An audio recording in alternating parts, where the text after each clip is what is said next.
On the day of my husband's burial, the sky hung heavy with gray clouds, as if the heavens themselves were mourning, or perhaps holding back judgment. The graveyard was crowded with relatives, neighbors, old business associates, and a few curious onlookers from our small town. The air smelled of wet earth and fresh jasmine garlands that had been laid over the grave. My husband, Khalid Ahmed Khan, had been lowered into the ground just moments before. 42 years of marriage, countless shared mornings and silent nights, and now he was gone, taken by a long, painful battle with cancer that had eaten away at him over the last 5 years.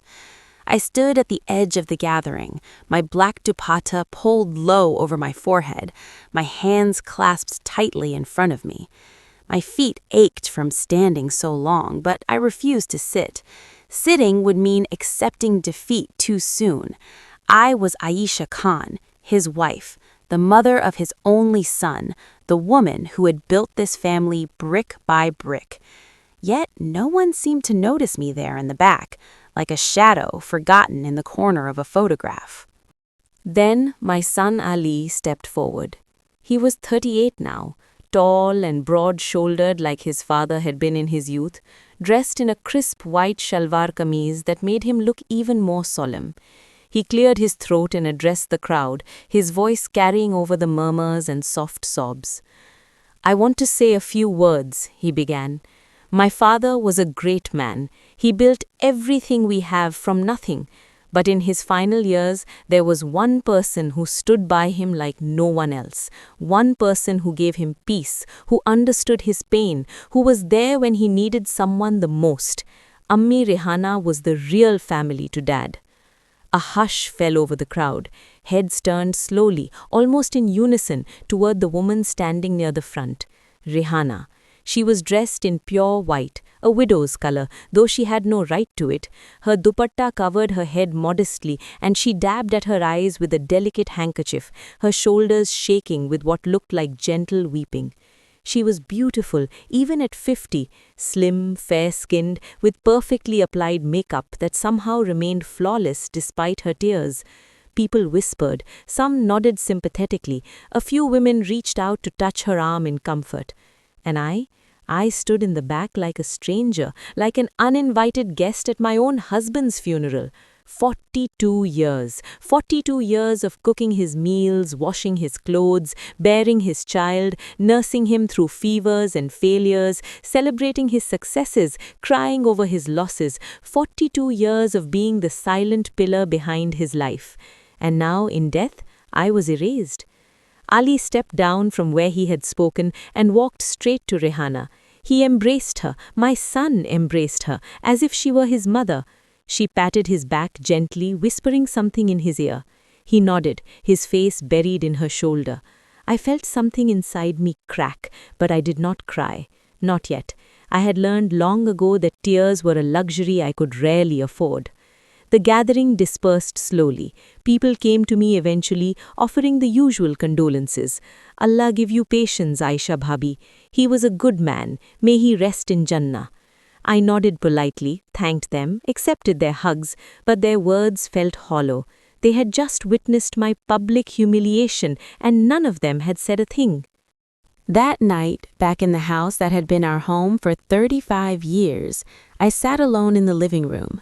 The furniture was still arranged exactly as Khalik liked it, the heavy teak sofa facing the television, the old wooden clock ticking loudly on the wall, his favorite recliner still holding the shape of his body.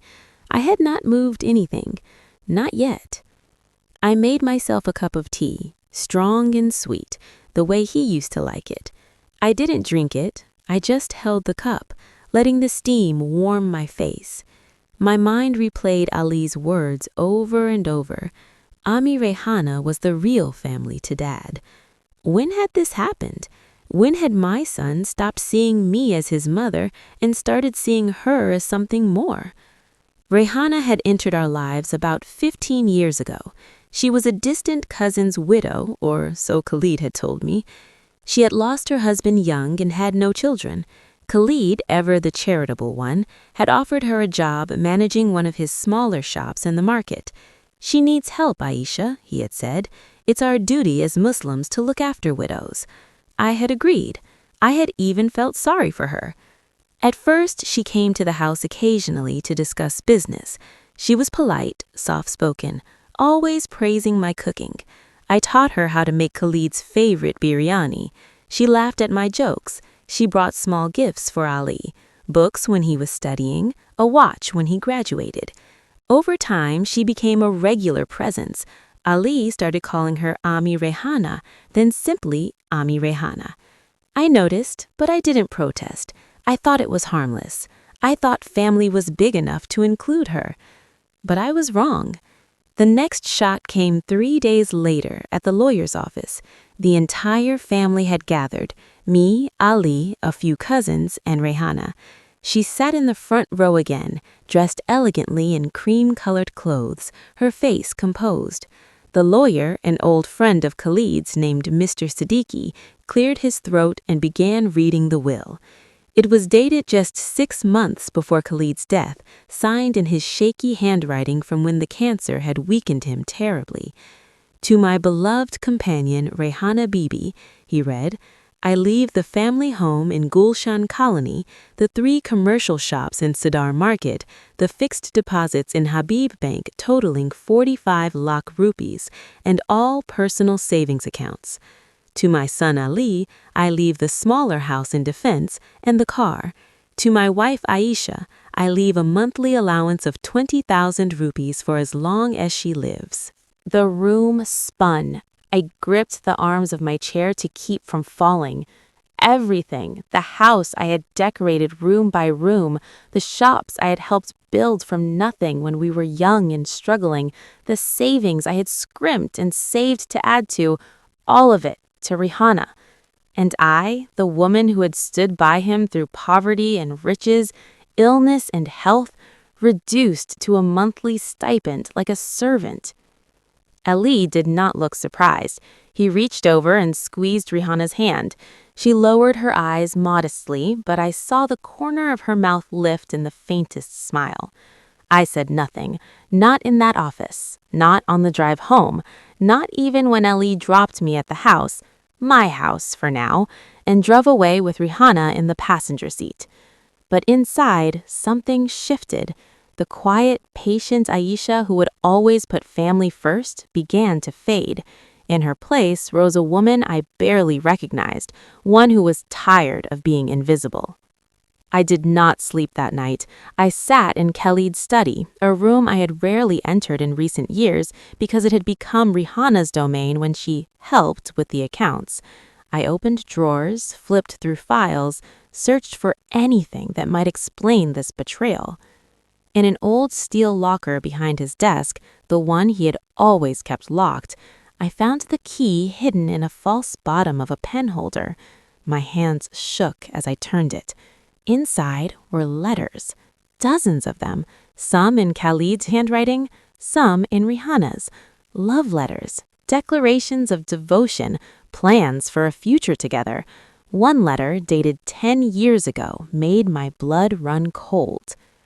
"My dearest Rehana," Khalid had written, "I promise you, one day I will make this right.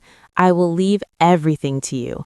Aisha has been a good wife, but she never understood my soul the way you do.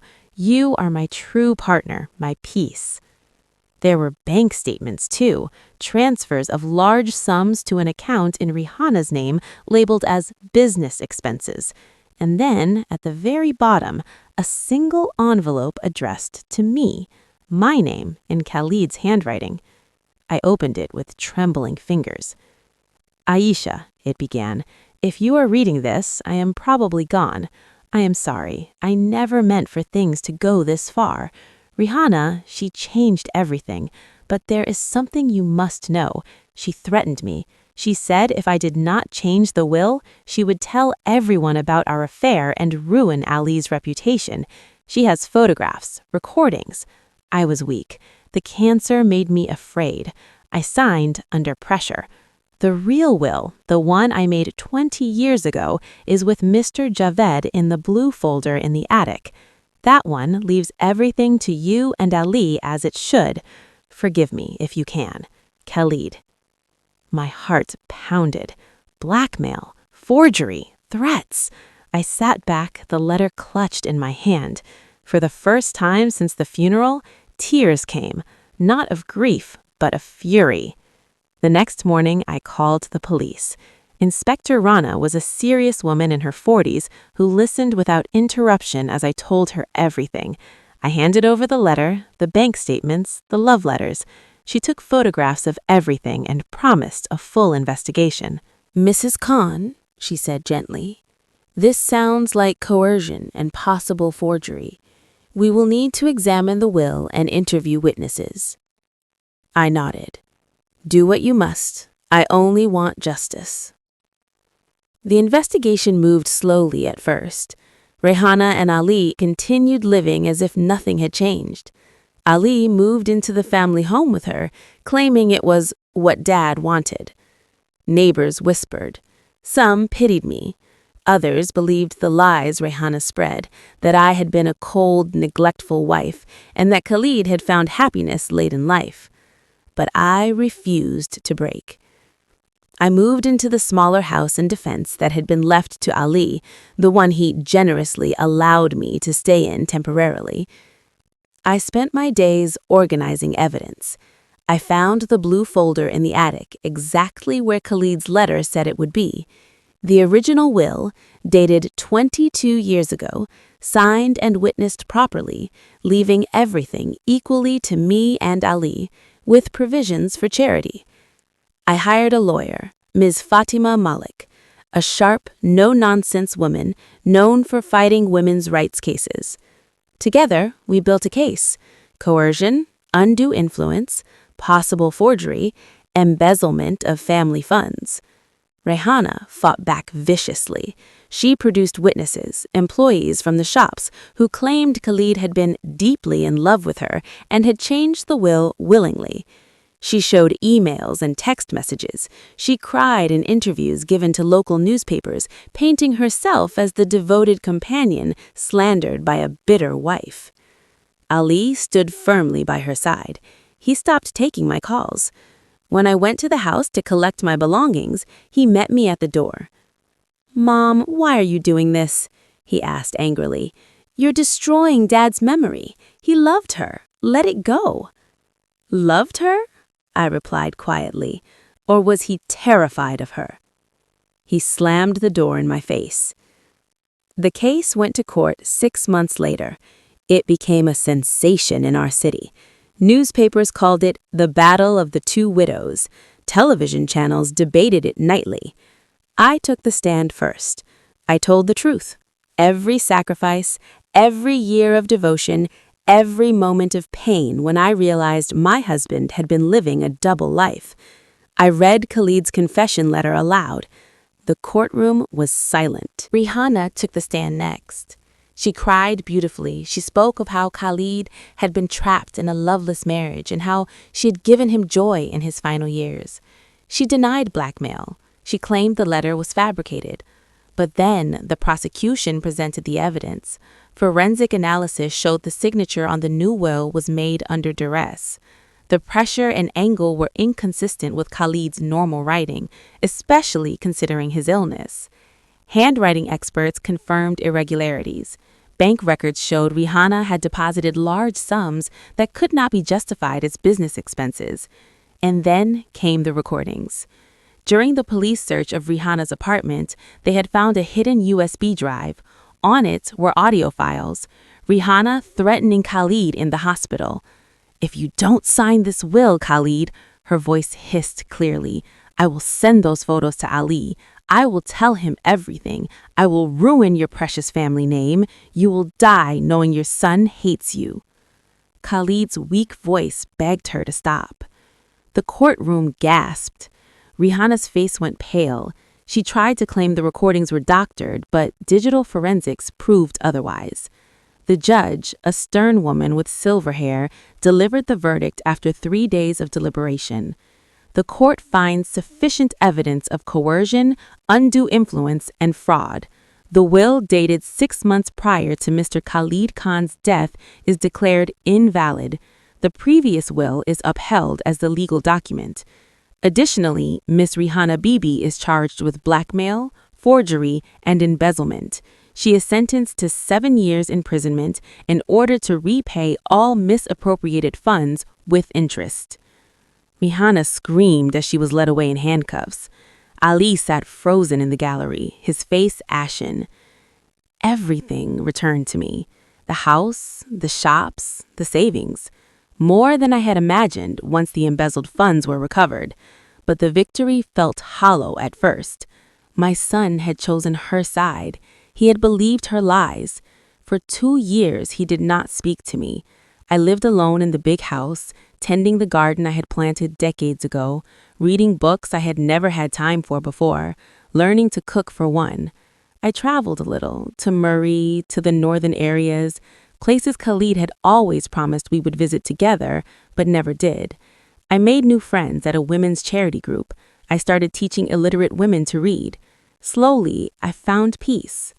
Then, one rainy evening in the 3rd year, there was a knock at the door. I opened it to find Ali standing there, soaked to the skin, looking thinner and older than I remembered. "Mom," he whispered, his voice breaking. "Can I come in?" I stepped aside. We sat in the living room. He could not meet my eyes. I was wrong, finally, about everything. When they played those recordings in court, I couldn't believe it. But then I started remembering things, how Dad would get nervous whenever Rihanna visited the hospital, how he once cried in my arms and said he was afraid. I ignored it. I wanted to believe he had been happy with her because it made my own life easier. She spoiled me, Mom, gave me money, praised me, made me feel important. You were always the one who disciplined me, who worried, who sacrificed. I took you for granted." Tears rolled down his face. "I am so sorry. I was blind. Please forgive me." I looked at my son, my only child, the boy I had carried for 9 months, nursed through fevers, stayed up nights worrying over his exams, cried over his first heartbreak. I opened my arms. He fell into them, sobbing like a child. We talked for hours that night, and many nights after. Today, we live quietly in a small cottage by the sea that I bought with part of the recovered money. Ali sold the city properties and moved here with me. He works remotely as an accountant now, and we spend evenings walking on the beach, talking about everything we never said before. Rihanna is still in prison. I hear she has no visitors. And I, for the first time in my life, I choose my own peace. I wake to the sound of waves. I paint, something I always wanted to do but never had time for. I have friends who see me, really see me. I am no longer the woman in the back. I am Aisha, survivor, mother, woman, free.